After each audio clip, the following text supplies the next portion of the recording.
સમાચાર સુરતથી જ્યાં આંગણવાડી કર્મીઓ પરેશાન છે કારણ કે છેલ્લા ઘણા સમયથી પગારમાં વધારો નથી થઈ રહ્યો, જેના કારણે તેઓ વિરોધ કરી રહ્યા છે। આંગણવાડી મહિલા કર્મચારીઓએ સુરતમાં વિરોધ કર્યો હતો। વર્ગ 3 અને 4ની મહિલા કર્મીઓના પગારમાં વધારો ન થતા મોટી સંખ્યામાં મહિલા કર્મીઓ એકઠી થઈ અને વિરોધની શરૂઆત કરી। હાઈકોર્ટે જે હુકમ આપ્યો છે તેની તાત્કાલિક અમલવારી કરવામાં આવે તેવી રજૂઆત કરાઈ। પ્રતિક રેલી સ્વરૂપે આજે જિલ્લા કલેક્ટરને આવેદનપત્ર પણ પાઠવવામાં આવ્યું છે। મહિલા કર્મચારી અને હેલ્પરના પગારમાં વધારાની માંગ પણ કરવામાં આવી રહી છે।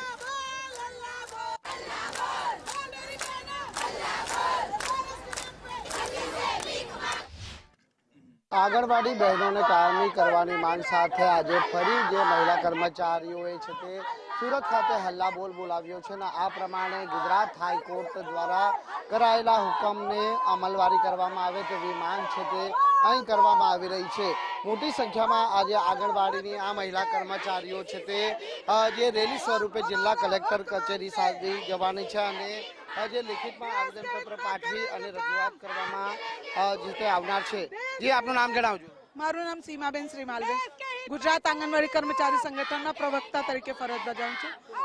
અમારી માંગણી છે કે અમારા હાઈકોર્ટના ચુકાદા એવું છે કે ત્રીજા અને ચોથા વર્ગમાં લેવાના વાત કરી હતી ગયા ઓગસ્ટથી, અને આ ઓગસ્ટમાં બે જજો સાથે એ લોકોને એમ કીધું કે વર્કર બેનના 24,000 અને હેલ્પર બેનના 20,000 જેવા ચુકાદા થશે, પણ હજુ સુધી 2 થી 3 મહિના વીતી ગયા અને ત્રીજા ચોથા કર્મચારી માટે વરસ થઈ ગયો, હજુ સુધી એક પણ અમને ના પગારમાં વધારા અને ઉપરથી અમને કોઈ બી કામનો બોજ દિવસે દિવસે વધતું જાય છે અને એની સામે પગાર ધોરણ એટલું ઓછું છે કે વર્કર બેનને ફક્ત 10,000, હેલ્પર બેનને ફક્ત 5,000। આજના જમાના એટલી મોંઘવારીની અંદર 5 અને 10,000માં 1-2 બાળકો સાથે ઘર ચલાવી શકીએ છીએ। બહેનો બધી આપણી ત્યક્તા અથવા વિધવા બહેનો છે એ અમારા આંગણવાડીઓમાં, તો કેવી રીતે આ બહેનો 10,000 અને 5,000ની નાની એવા પગારમાં આપણું ઘર ચલાવે? તો સરકારથી નમ્ર નિવેદન છે કે અમારા પગાર જે વધારા થયો છે એને જલ્દથી જલ્દ એના ચુકાદા કરવામાં આવે, અમને અમારી બહેનોને ત્રીજા વર્ગ ચોથા વર્ગમાં લેવામાં આવે,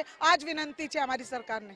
બિલકુલ, હાલ સરકારને વિનંતી કરવામાં આવી રહી છે કે ગુજરાત નામદાર હાઈકોર્ટ દ્વારા જે પ્રમાણેનો હુકમ બહેનોના વર્ગ 3 અને 4માં તે કરવામાં આવ્યો છે તે હુકમનો ચુસ્ત રીતે અમલવારી કરવામાં આવે તેવી માંગ છે તે અહીં કરવામાં આવી રહી છે અને તે માંગને લઈને આજે મોટી સંખ્યામાં જે આંગણવાડી મહિલા કર્મચારીઓ આજે ફરી એક વખત રસ્તા પર ઉતરી છે અને જિલ્લા કલેક્ટર કચેરી સુધી રેલી યોજી અને પોતાની રજૂઆત કલેક્ટર સમક્ષ સરકાર પાસે મૂકી રહ્યા છે।